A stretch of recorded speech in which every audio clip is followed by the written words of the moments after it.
The model suburban family, nestled on a quiet cul-de-sac in the leafy suburbs of Seattle, the Pearson household was the very picture of middle-class American contentment.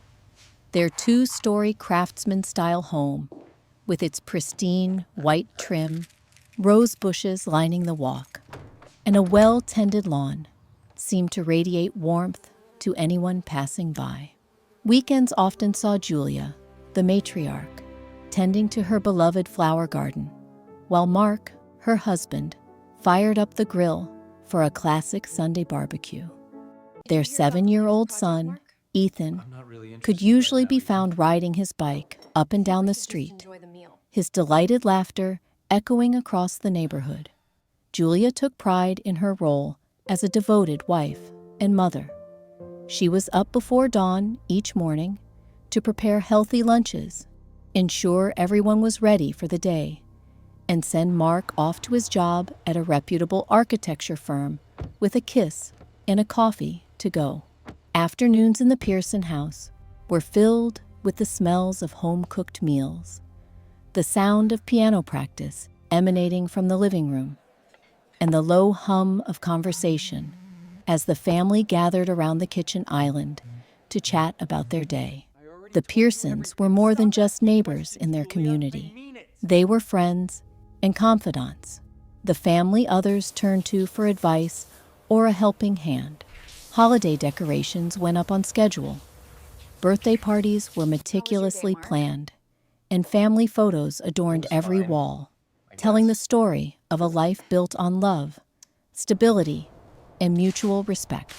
To outsiders, Julia and Mark's marriage was the embodiment of the American dream. Steady careers, a close-knit home, and above all, happiness. Beneath the calm, everyday rituals, Julia cherished the feeling of security her home provided. She believed in partnership, in building a future marked by trust and shared goals.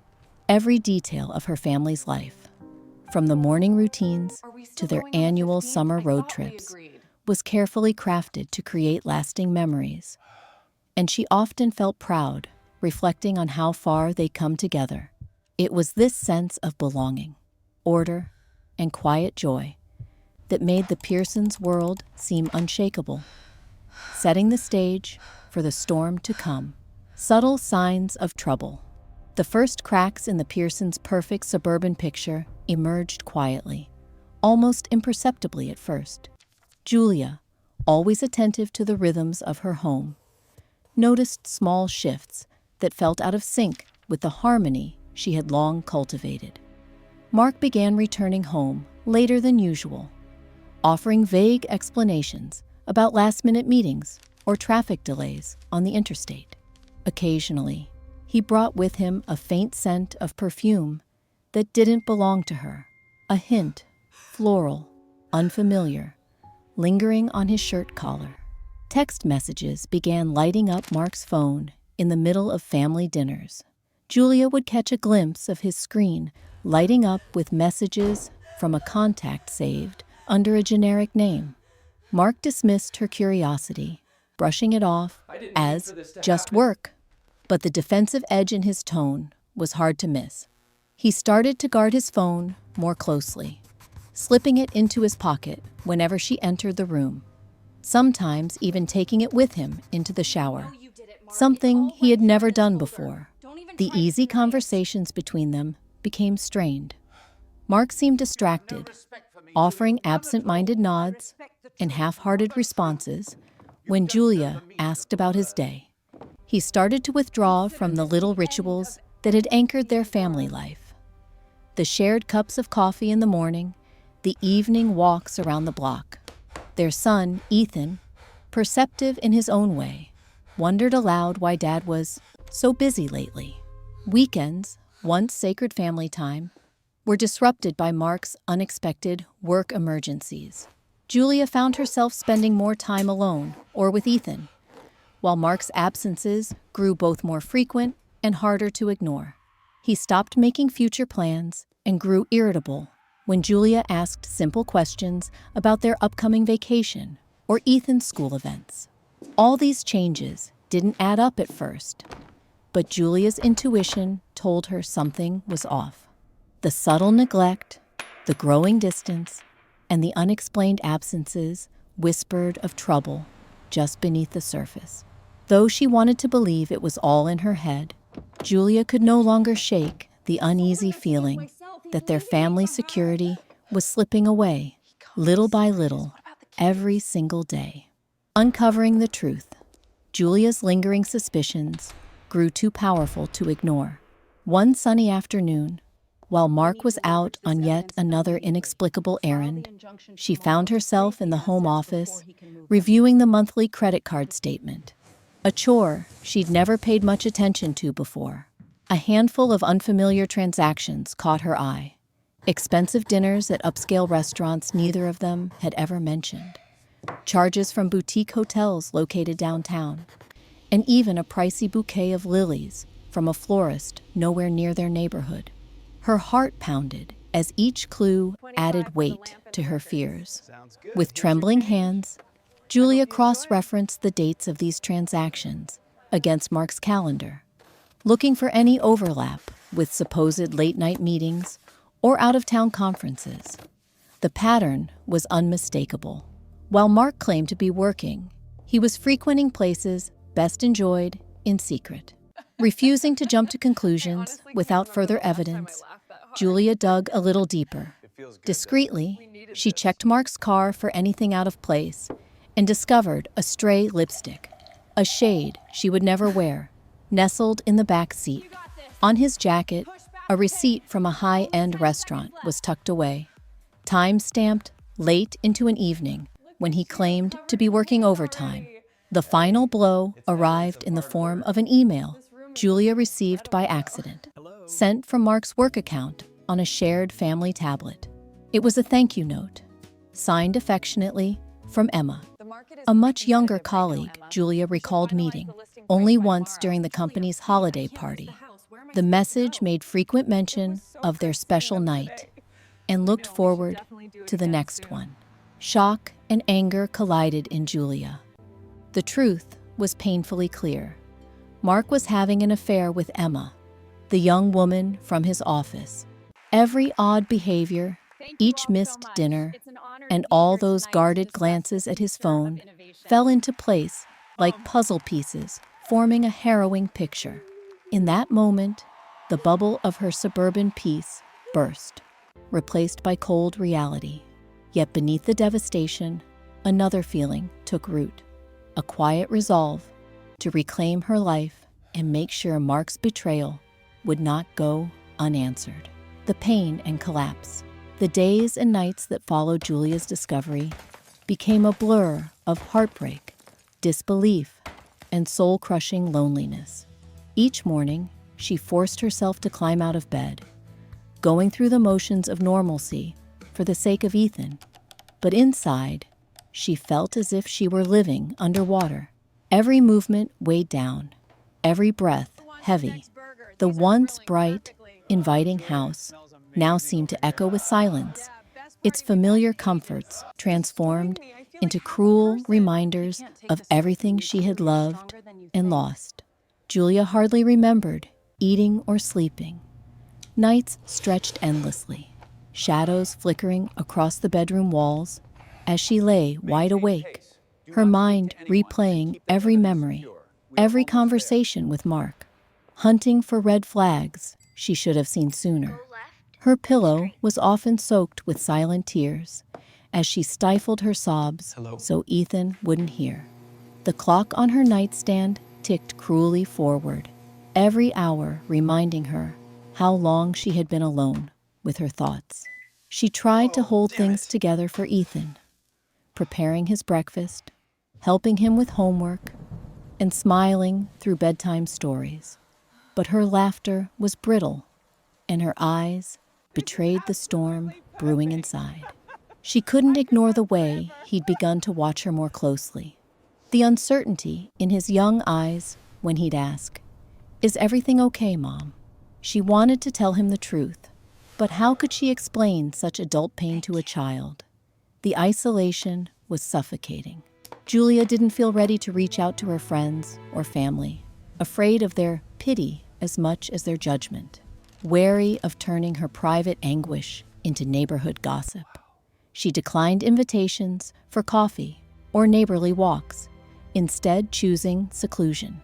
The outside world kept turning, neighbors mowing their lawns, the mail carrier doing his rounds, Mark coming and going, while Julia felt frozen in place, unable to imagine any future beyond the sharp contours of her grief. The betrayal gnawed at her endlessly. She relived the precise moment the truth hit her, the surge of adrenaline, the crushing realization, the cold emptiness that followed. Every lie, every missed dinner, every instance Mark had looked her in the eye and insisted nothing was wrong. They all played in her mind like scenes from a tragic play. There were flashes of anger, fiery and fierce, followed by long stretches of numbness. Sometimes, in the safety of her locked bathroom, she would let the rage spill out, striking the countertop with her fists, crying out into a towel.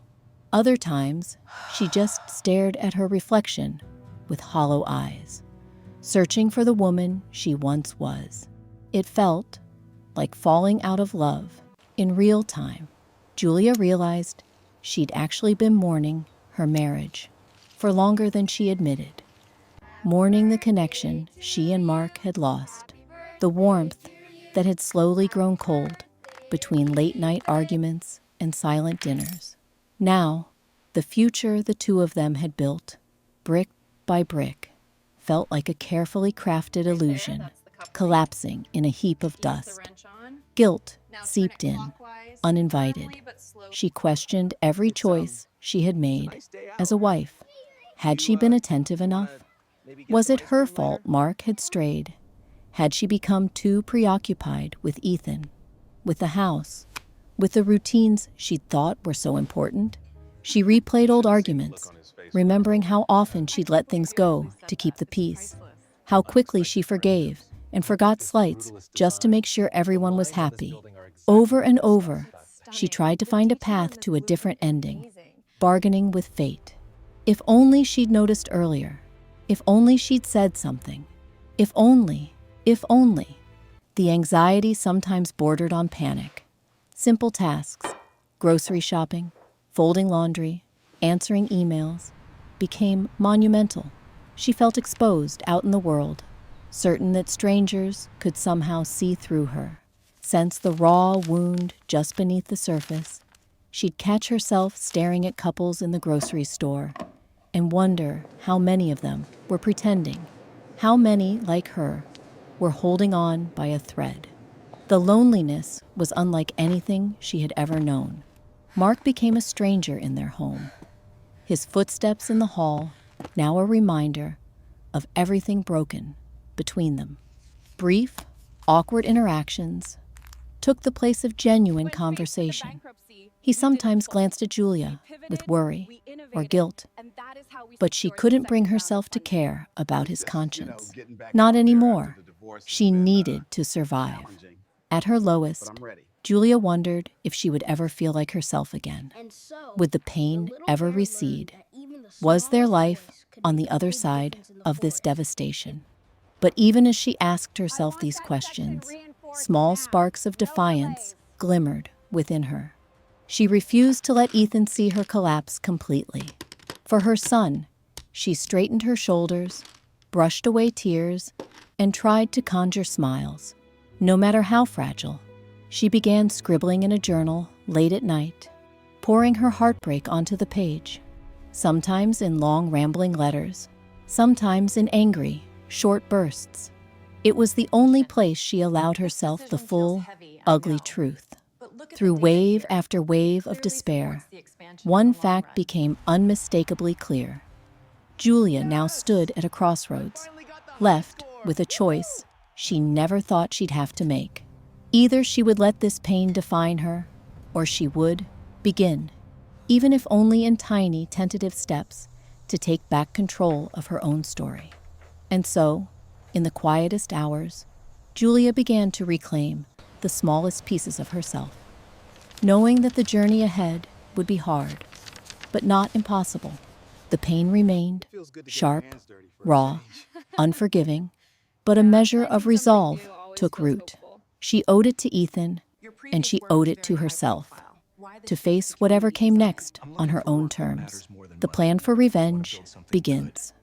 In the wake of her husband's betrayal, Julia's world felt irreparably shattered, but pain has a way of transforming. And soon, her despair smoldered into something new, a fierce determination, a refusal to remain the passive victim in her own story. Mark's deceit did not just violate their marriage vows. It had treated her trust, her sacrifices, and even her sense of self as disposable. Julia realized she would not allow that story to become her legacy. For several days, she lived on autopilot, taking Ethan to school, managing chores, keeping up appearances just enough to avoid questions from neighbors. All the while, a storm gathered within, her mind racing with what-ifs and how-could-yous. Bit by bit, her shock and grief gave way to methodical purpose. Julia was no longer asking, "Why did this happen?" but instead, "What can I do about it?" A calculated calm. Julia began her plan the way any savvy American woman might. Research, late at night, with Ethan asleep and Mark supposedly working late yet again. She sat at the kitchen table, the blue glow of her laptop illuminating a new sense of resolve. She searched for everything: the legal rights of a betrayed spouse in Washington state, nuances of divorce law, how fault and infidelity impacted custody, asset division, and spousal support. Julia documented everything Mark had done: photos of credit card receipts, snapshots of lipstick-stained collars, screen captures of damning emails. Each file created, each fact checked, built a kind of firewall between her future and the chaos that Mark's deception had wrought. She scheduled an appointment, quietly, discreetly, with a reputable local attorney. In their neatly furnished office, Julia found a surprising comfort in the controlled logic of legal strategy. The attorney, a sharp yet empathetic woman named Ms. Carter, listened carefully and immediately confirmed that Mark's infidelity could become a significant bargaining chip in any divorce or custody proceedings. Julia was advised not to confront Mark until she had her ducks in a row: evidence of his misconduct, a clear analysis of financial accounts, and a theoretical plan for every potential countermove. For the first time in weeks, Julia felt the pangs of control, a sense of strategy returning to her. The art of undetectable preparation. Keeping her investigation under wraps required a delicate touch. At home, Julia played the role of ignorant wife, acting as if nothing had changed. She smiled politely at Mark when he came home, asked about his day in the same casual tone as always, and kept dinner warm even when he was late. This facade was exhausting, but it gave her time. When Mark fell asleep, phone clutched tightly under his pillow, Julia resisted the urge to snoop. She'd already collected what she needed. Instead, she redirected her energy toward more creative means of intelligence gathering.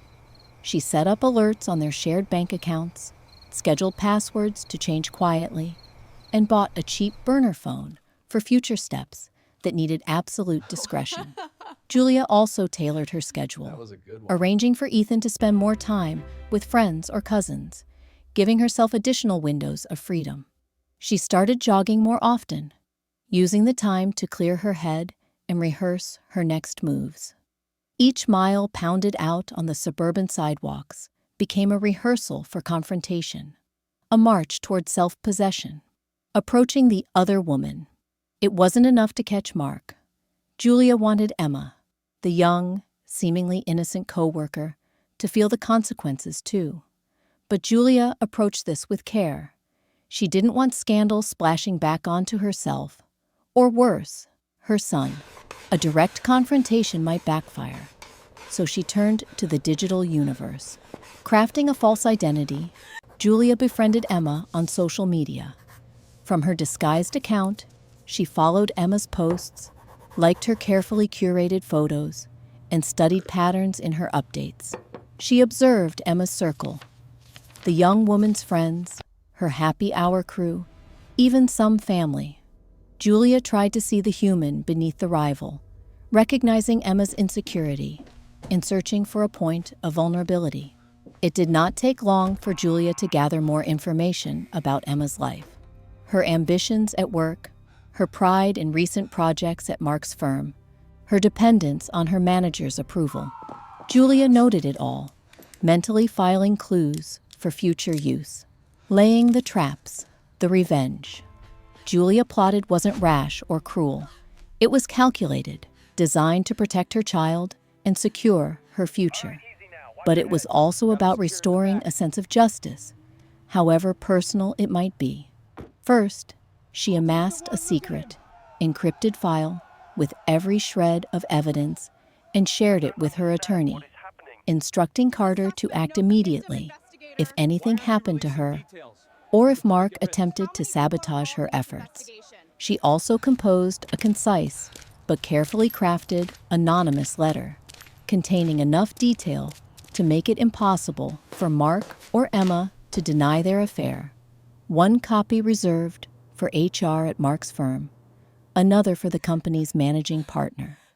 Julia also researched her state's legal approach to dissipation of marital assets, keeping a watchful eye for any strange withdrawals or transfers on their joint funds, ready to alert both her lawyer and her bank should Mark try to hide or spend their savings.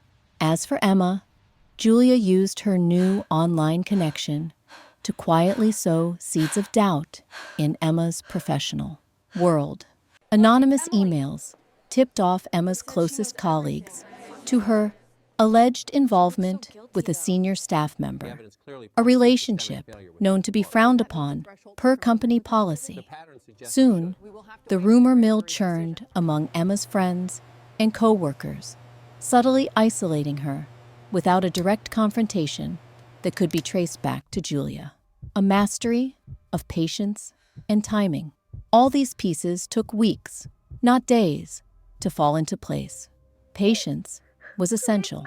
Julia practiced mindfulness, breathing exercises, and journaled her anger instead of letting it control her behavior in front of Mark or Ethan. Some nights, she read stories of other women who had rebuilt their lives after betrayal, collecting proof not only of Mark's wrongdoing, but also of her own strength and the universal resilience of those who refuse to be broken. Ironically, Mark seemed oblivious to the currents roiling beneath the surface of what passed for domestic calm. He played the role of husband and father on autopilot, while Julia was already outgrowing the part of the helpless wife. She no longer looked at him with yearning, but with the steely resolve of someone plotting not just survival, but victory on her own terms, preparing for the endgame. By spring, Julia had every piece of her plan lined up: documents, financial records, digital evidence, and a small but supportive network of professionals ready to act. She picked the day carefully, knowing that once the first domino fell, nothing about their lives would ever be the same. On a morning drenched in golden Seattle sunlight, Julia looked at her reflection in the bathroom mirror. She saw not a scorned woman, but a strategist, no longer paralyzed by pain, but driven by justice for herself and protection for her son. She straightened her shoulders, smoothed her hair, and readied herself for the beginning of the end. And though her plan was forged from heartbreak, it was carried out with precision, self-respect, and, most of all, the unyielding knowledge that she was the author of her next chapter.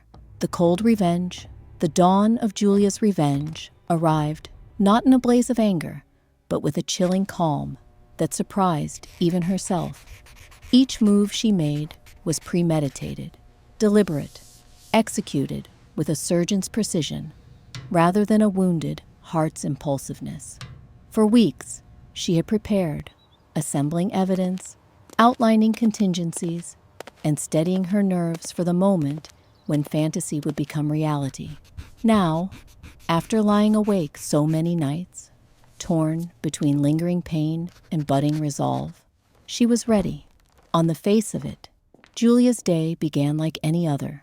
She packed Ethan's lunch, wrapped a scarf around her neck against the Seattle chill, and watched her husband shuffle sleepily into the kitchen. Mark had become a ghost in his own home, moving through the motions, perhaps sensing that something indefinable had changed, but resigned to ignoring it. At breakfast, Julia looked across the table, her gaze steady and neutral, no hint of the coming storm. Her first move was the most clinical, an email, composed with painstaking care, addressed anonymously to the managing partner and human resources director at Mark's firm. Attached were photographs of hotel receipts, intimate emails between Mark and Emma, and snapshots of Mark's calendar entries, overlapping perfectly with suspicious charges. The subject line was straightforward: for the integrity of your organization. The email was devoid of accusation or venom. It simply laid out facts, times, dates, and an obvious pattern of behavior. As the message whooshed off into cyberspace, Julia took a deep breath and closed her laptop. There was relief, yes, but also gravity. She knew the implications. Her revelation put not just Mark's reputation, but Emma's professional aspirations directly in harm's way. In an industry where workplace relationships could destroy careers, this exposure was a powerful sword. Next, Julia met in person with her attorney, Ms. Carter. Today's agenda: the official filing for divorce, accompanied by a tightly documented portfolio of evidence implicating Mark's infidelity and, crucially, his dissipation of marital assets. Ms. Carter's tone was brisk and confident as she described their legal approach: the demand for primary custody, majority rights to the family home, and a substantial share of community property. In Washington, fault wasn't always formally recognized in divorce proceedings, but the threat of public embarrassment and career setback could prove a strong negotiating tool in informal settlement. "I want this to be quick, clean, and fair," Julia told Ms. Carter, voice steadier than she felt. "But I won't give an inch on what belongs to Ethan and me." Back at home, Julia moved through the day with an unfamiliar, icy resolve. The emotional outbursts of early grief had faded, replaced by purposeful calm. She tidied the house, answered emails, and took a long, slow walk through the neighborhood. The crisp air filled her lungs, and for the first time in months, she felt as if she could breathe. The fallout was swift and harrowing. Within 24 hours of the anonymous email, Mark was summoned for a closed-door meeting at the firm. He came home, blinking in stunned disbelief. A man, unmoored. He slammed his keys down, muttered about backstabbers at work, and later rifled through drawers, searching for any sign that Julia had been the source. But she met his accusations with a placid mask. "Is there something you want to tell me, Mark?" she asked quietly, forcing him to squirm in the tension of his own secrets. Emma's ascent at the firm began to falter. Rumors, once whispered, now swirled in earnest. The company's HR began a formal investigation. Emma was moved to another department, her status diminished. Julia watched all this unfold discreetly from behind her computer screen, never engaging publicly, never losing her composure. Mark soon discovered the divorce papers, neatly placed on his desk one morning, along with a detailed spreadsheet of their assets and a letter outlining Julia's intentions. There was no pleading, no scene. Mark tried to reason with her, alternating between anger and desperation. But Julia listened quietly, unflinching. "You broke this," she said, her voice calm and ironclad. "I'm not interested in rehashing the past. Let's discuss how we move forward for Ethan's sake." He ranted about unfairness, about betrayal, about being tricked, but Julia simply held his gaze. Her expression revealed neither pity nor satisfaction, just an unyielding clarity that the person she had once loved no longer existed in the man across from her. Any remnants of affection had hardened into determination. Every step Julia took was coordinated alongside her attorney and financial advisor. The family's joint accounts were secured with new passwords. Large withdrawals or suspicious transfers now triggered immediate alerts. Julia ensured Ethan's school fees and the mortgage were automatically paid, preventing Mark from using their finances as a bargaining chip. She also found a therapist, not for the sake of wallowing in pain, but to help her understand and manage her anger, to process guilt, and to chart a healthy path for herself and Ethan through the trauma. Every Saturday morning, while Mark was gone and Ethan played at a neighbor's, Julia would bring coffee to her sessions and unpack the complicated layers of loss, resolve, and quiet vindication that now filled her days. Despite her inner turmoil, Julia shielded Ethan from the chaos. She maintained routines, comforted him when he sensed tension, and reassured him, without ever poisoning his view of Mark, that things would eventually settle. She arranged for Ethan to see a counselor at school, knowing children often carry hidden burdens. With each passing week, the temperature of Julia's revenge remained cool and measured. She did not revel in Mark's growing anxiety or Emma's professional struggles. Instead, she simply let the consequences unfold. The truth setting boundaries around her future. Neighbors soon noticed that Julia seemed lighter, more present. Her laughter slowly returned, softer but genuine. She accepted invitations for coffee, rejoined her book club, and allowed herself to imagine new possibilities. For Mark, the realization dawned too late. By the time he understood the full scope of Julia's preparedness, the unassailable evidence, the airtight legal positioning, and the united front of attorney, family, and friends, he knew his bargaining power was gone. Julia never gloated. She let her actions speak. Efficient, precise, resolute. From the outside, the Pearsons' home looked much the same, but its spirit was transformed. Julia was no longer the heartbroken wife, clawing for answers, nor the passive victim. She was the architect of her own liberation, a woman who had chosen justice over bitterness, control over chaos. It was not simply about punishing Mark or Emma. Julia's revenge was, at its core, the reclaiming of dignity, the setting of boundaries, and the restoring of hope for herself and her son. The winter air always felt sharp in Seattle, but to Julia, it tasted now of freedom, chilling, invigorating, and, at last, healing. Closure in a new beginning months had slipped quietly past since the storm that had turned Julia's world upside down. The cold rains of Seattle yielded to warmer, longer days, and with each sunrise, Julia felt the heaviness of loss gradually replaced by a sense of renewal. Life, with all its unpredictability and pain, was moving forward, and so was she. The quiet aftermath, the legal battles that followed Julia's confrontation with Mark, unfurled more swiftly than she'd anticipated. Her meticulous documentation, the cool clarity of her evidence, and the unwavering poise she maintained left little room for contest. There were tense moments, of course, sharp exchanges between lawyers, Mark's angry pleas, the emotional gut punch of discussing custody. But Julia never wavered. With each court appointment, she sat steady, her attention fixed on the future she was forging for herself and Ethan.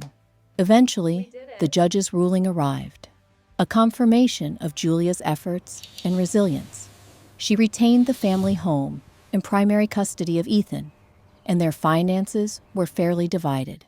More than just legal victories, these decisions represented Julia's commitment to protecting the life she'd painstakingly rebuilt from the ashes of betrayal, navigating the landscape of healing. Yet, paperwork and settlements could not mend her soul overnight. Grief, she discovered, was not linear. There were days when the emptiness inside seemed as deep as ever, and others when she glimpsed unexpected hope. A carefree laugh while watching Ethan play, the pleasure of a simple meal shared with a friend, the quiet satisfaction of a Saturday morning jog.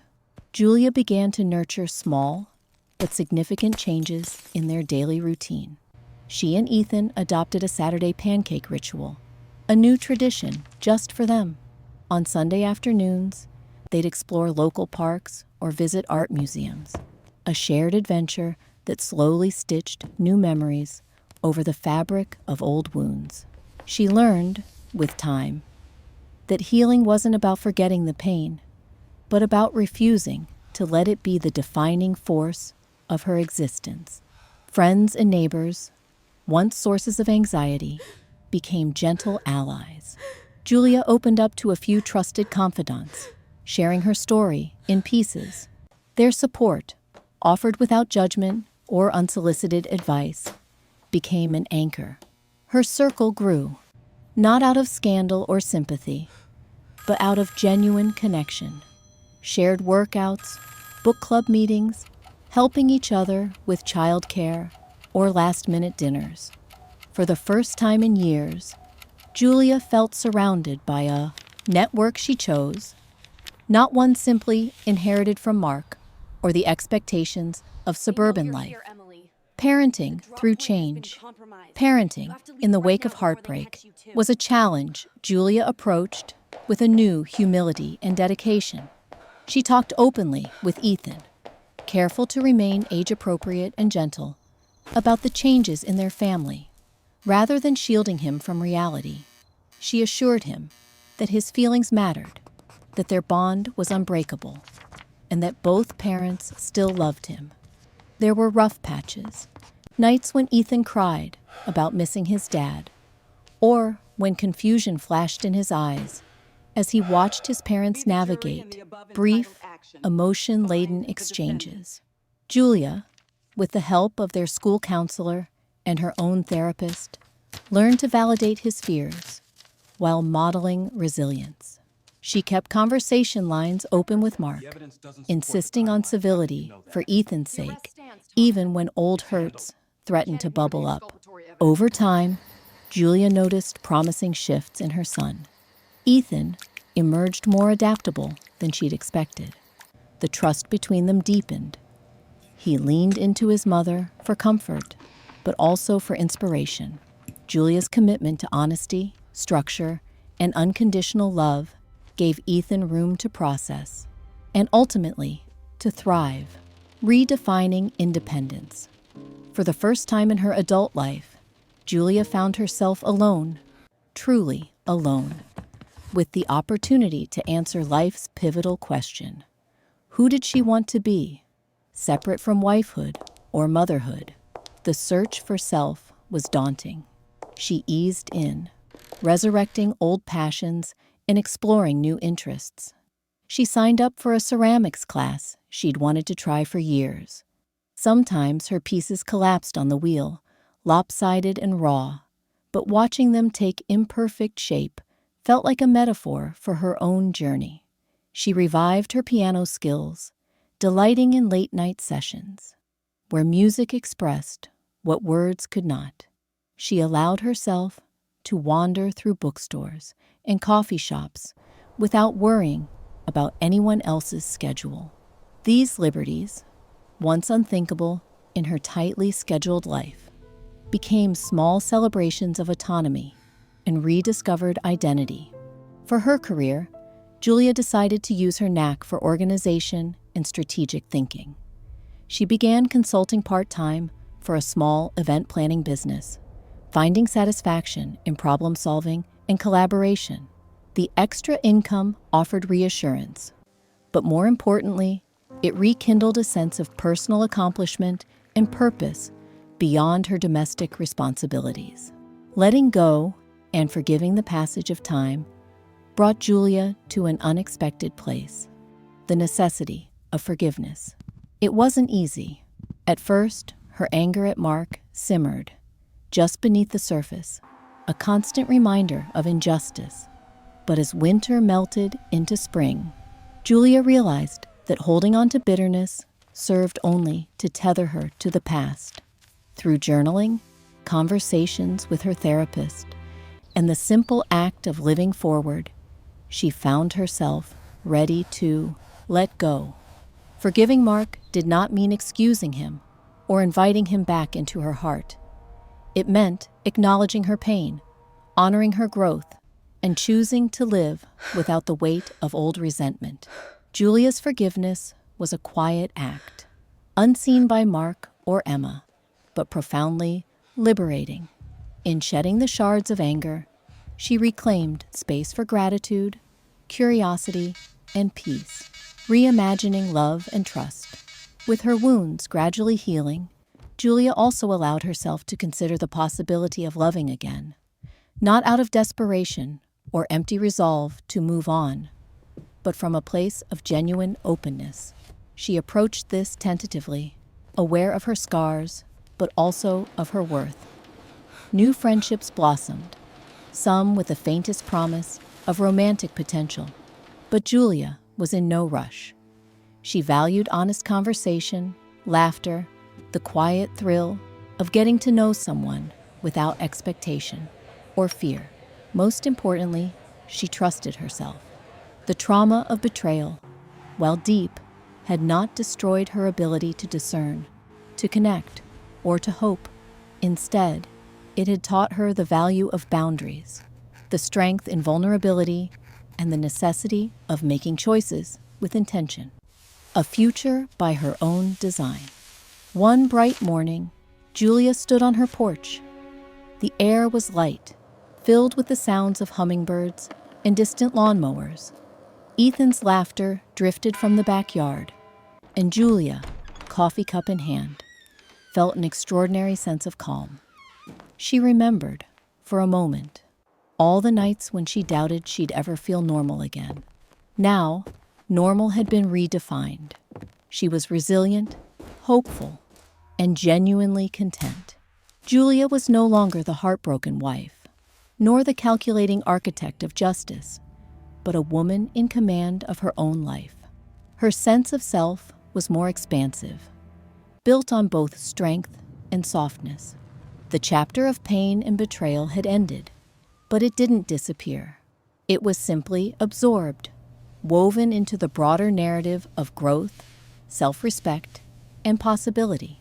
As the seasons continued their steady march, Julia quietly celebrated each day she chose herself and her son, every new memory they created, and every small act that signaled a life lived on her own terms.